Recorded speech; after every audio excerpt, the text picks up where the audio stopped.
Hello students, क्या हाल चाल, कैसे हो आप लोग? कैसी चल रही है आपकी पढ़ाई? आशा करता हूं कि आप लोग अपने लाइफ में बहुत ही शानदार, जबरदस्त और मस्त होगे।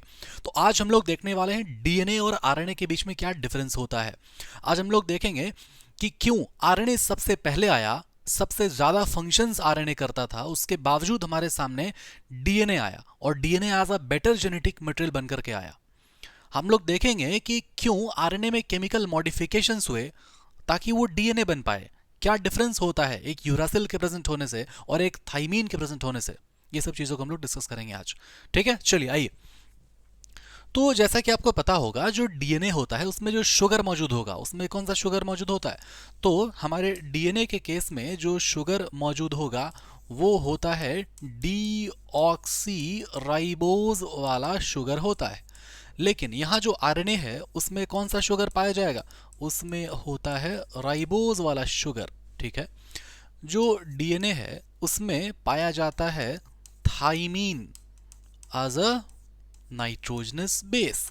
और यहाँ पे जो आरएनए है उसमें पाया जाएगा क्या? Uracil as a nitrogenous base. ठीक है।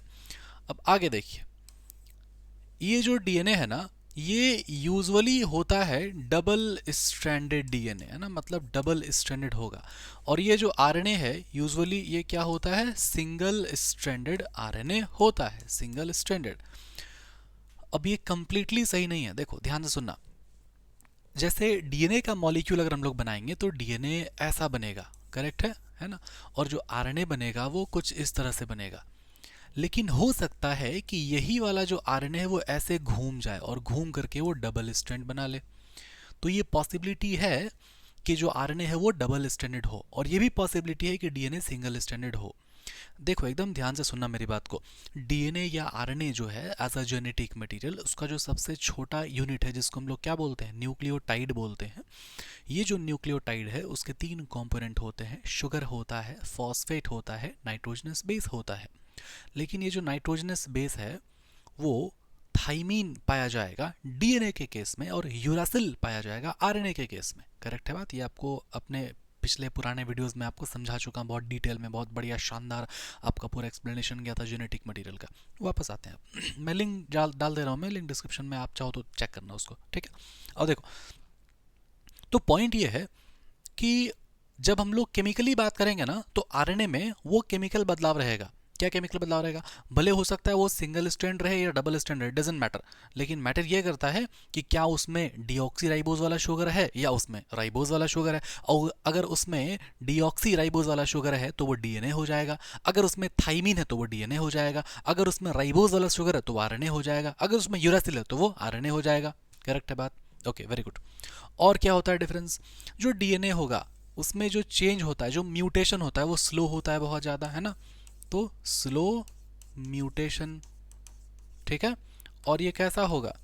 ये होता है स्टेबल, या फिर इसको हम लोग कह सकते हैं नॉन रिएक्टिव। ठीक है। और ये क्या हो जाएगा? ये हमारा आरएनए करता है क्या? Fast mutation. ठीक है। और ये क्या करेगा? ये अनस्टेबल होता है।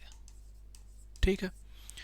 और ये क्या होगा? ये रिएक्टिव नेचर का होगा। क्या आप लोग बता सकते हो कि आरएनए रिएक्टिव नेचर का क्यों होता है? समझो, एकदम ध्यान से सुनना। जब आप देखते थे ना शुगर का जो स्ट्रक्चर आप पढ़े थे, तो शुगर के स्ट्रक्चर में यहाँ पे ध्यान देना, आपको शायद दिख जाए। देखो, पहले इधर बनाते हैं। डीएनए के केस में शुगर होता था वो कैसा होता था? यहाँ पे आप ऑक्सीजन बनाए, ठीक, और ये झोपड़ा ऐसा स्ट्रक्चर बनाए। अब यहाँ पर हो जाएगा CH2OH। ये पेंटोज शुगर है, 5 कार्बन वाला है। तो पहला कार्बन, एक कार्बन, दो कार्बन, तीन कार्बन, चार कार्बन ही हुआ यहाँ तक। तो यहाँ इसको एक्सटेंड करके ये पांचवा कार्बन कर दिए। और यहाँ पर हो जाएगा OH, यहाँ हो जाएगा H। ठीक है। फिर यहाँ पर हो जाएगा H, यहाँ पर OH, और यहाँ पर H, यहाँ पर OH। बाहर में क्या होता है? OHH। अंदर में क्या होगा? HOH, बाहर में OHH। यहाँ पे OH है तो यहाँ पर डाल दो H। इस तरह से हम लोग स्ट्रक्चर को सीखे थे। ठीक है।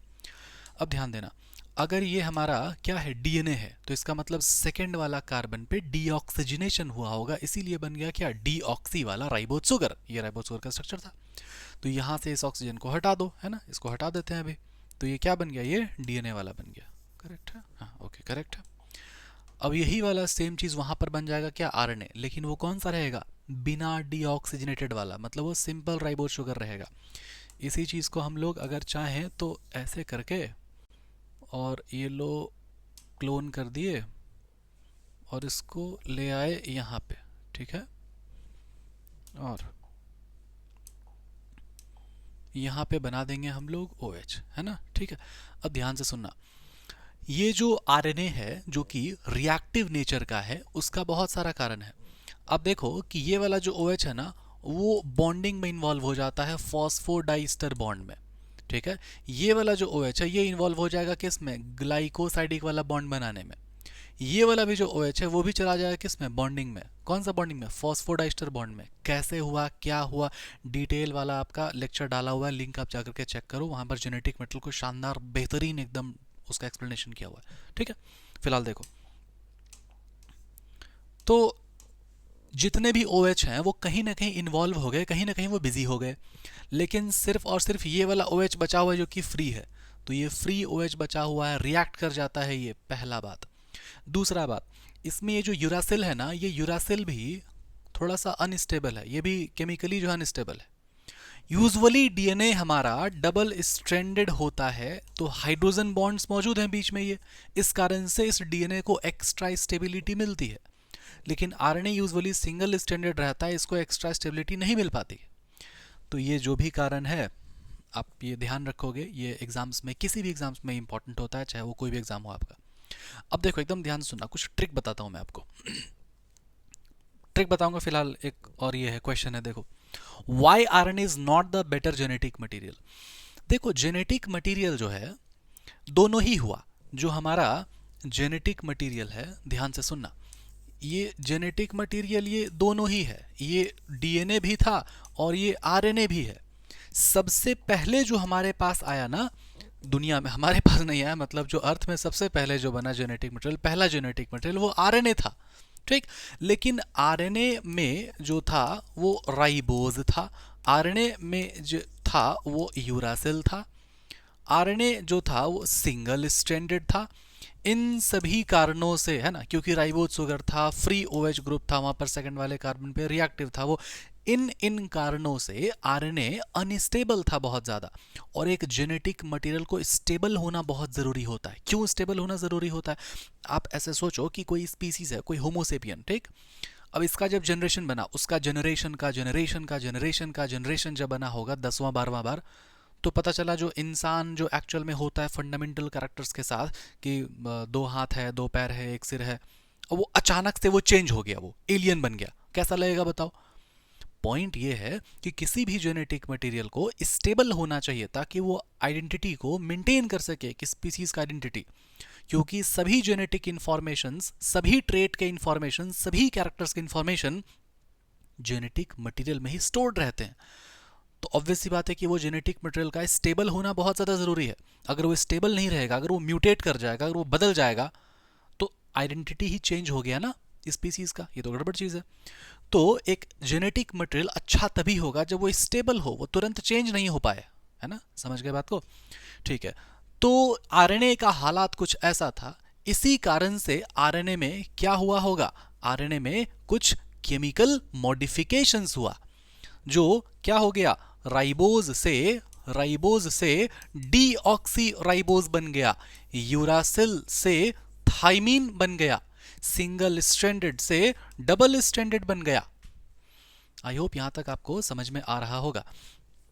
दूसरा एक और भी जवाब है इसका, ये वाला है ना, देखो आरएनए जो है वो बहुत तरह का है, ठीक है, आरएनए का बहुत टाइप है, हो सकता है कोई mRNA हो सकता है कोई tRNA हो सकता है कोई rRNA हो, messenger RNA, transfer RNA, ribosomal RNA. ध्यान से सुनना, मैं आपको बता दे रहा हूं, आप ये क्वेश्चन है एक तरह का, ठीक। जो आरएनए है वो रिएक्टिव होता है, स्टेबल नहीं होता है, क्योंकि आरएनए जो है ना एंजाइम का भी काम करता है। कुछ आरएनए है जो कि एज अ एंजाइमेटिक एक्टिविटी करेगा। तो भैया एंजाइमेटिक एक्टिविटी जब हो गया तब तो रिएक्शन में इन्वॉल्व हो गया ना, रिएक्ट कर जाएगा ना ये। मतलब ये है कि ये एंजाइम की तरह काम करने लग गया, अपने आप को बदल जाएगा ये। तो भैया जब ये आरएनए है,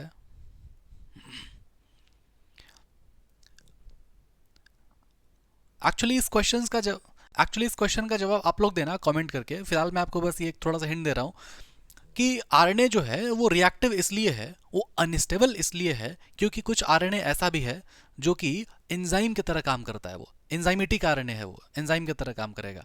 ठीक है, तो क्योंकि वो एंजाइम की तरह काम करने लगा, स्टेबल तो रहा नहीं, वो किसी रिएक्शन में इन्वॉल्व हो गया वो, तो फिर ये स्टेबल जेनेटिक मटेरियल कैसे है।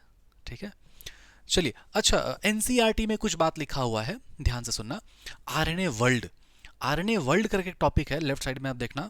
फिर उसके बाद फिर आपका रेप्लिकेशन वाला आपका टॉपिक शुरू हो जाएगा। तो वहाँ पे आप देखना, वो बताता है कि भाई आरएनए सबसे पहले आया, आरएनए सबसे ज़्यादा डायनेमिक फंक्शंस करता था, आरएनए स्प्लाइसिंग में इन्वॉल्व है, आरएनए मेटाबॉलिज्म करता है, आरएनए बहुत कुछ करता है। आरएनए सबसे पहले आया, उसके बावजूद वो एक बेटर जेनेटिक मटेरियल नहीं है। क्यों बेटर जेनेटिक मटेरियल नहीं है? वहाँ पे इसी बात को एक्सप्लेन किया गया है कि आरएनए एक बेटर जेनेटिक मटेरियल हो ही नहीं सकता है, क्योंकि आरएनए ट्रांसफर कर सकता है इंफॉर्मेशन को बेटर तरीके से, लेकिन वो स्टोर नहीं कर सकता। स्टोर कौन करेगा बेटर तरीके से? जो बहुत ज़्यादा स्टेबल है। स्टेबल कौन था? डीएनए था स्टेबल। तो यहाँ से हम ये बात कंक्लूड कर सकते हैं कि सबसे पहले आरएनए आया, उसमें कुछ सर्टेन केमिकल मॉडिफिकेशंस हुआ ताकि वो स्टेबल बन सके और एक अच्छा बेहतर जेनेटिक मटेरियल बन के हमारे सामने आया। ठीक है, अब देखो यहाँ से ट्रिक क्या है। ट्रिक ये है कि आपको किसी भी तरह का क्वेश्चन पूछे बोर्ड्स में, what is the difference between DNA and RNA, तो ये डायरेक्टली लिखा जाएगा पूरा। फिर पूछेगा कि क्यों ऐसा है कि डीएनए एक बेटर जेनेटिक मटेरियल है, यही डेफिनेशन लिखाएगा पूरा। समझे बात को कि भाई ये डिफरेंस था, इसी कारण से डीएनए बहुत ज्यादा बेटर जेनेटिक मटेरियल है, क्योंकि वो स्टेबल है, स्टोर कर सकता है इंफॉर्मेशन को। समझे बात को? अगर ये पूछा कि why RNA is more reactive than the DNA, तो भी यही रहेगा डेफिनेशन पूरा, मतलब आंसर पूरा यही बनेगा। समझ रहे हो बात को? अगर इस तरह का क्वेश्चन अगर बनता है तो आपको यही आंसर आपको छापना है पूरा, है ना। चलिए, आई होप कि आपको यहाँ तक बहुत ही अच्छे से शानदार तरीके से क्लियर हुआ होगा। ठीक है, तब तक के लिए पढ़ाई करते रहें। All the best. जय हिंद, जय भारत। ठीक है।